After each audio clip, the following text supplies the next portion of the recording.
Le psaume 8 est une bonne nouvelle, une déclaration d'amour divine pour l'homme. L'hymne célèbre en même temps la grandeur de Dieu créateur et celle de l'homme, signifiant que diminuer l'une porterait atteinte à l'autre. Dieu a ainsi fixé la lune et les étoiles, ces luminaires qui règnent sur la nuit. Genèse 1,16, en leur donnant une stabilité ferme. Alors s'il existe pour chacun de nous des nuits inquiètes, ce psaume pourrait nous enseigner à reconnaître et contempler les œuvres divines rassurantes, plus fortes que toute nuit. L'image de l'ouvrage, verset 4, semble suggérer un travail de fine broderie effectué par les doigts divins.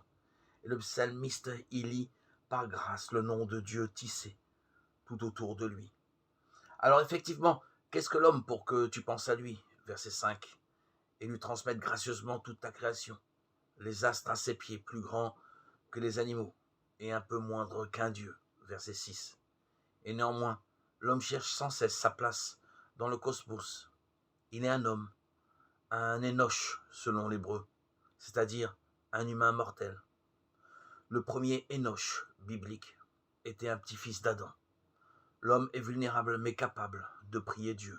Genèse 4, 6. Il est couronné, fait roi de la gloire, comme un poids d'amour et de l'honneur divin, verset 6. Cet homme est encore un fils, et son créateur père, non nommé, prend soin de lui littéralement, le visite. Parce que l'homme prend conscience qu'il n'est pas une partie d'un trop grand tout, mais sujet de l'amour divin. Il peut ainsi recevoir sa place et sa filiation dans ce cosmos stable en leur donnant à Dieu présent pour lui.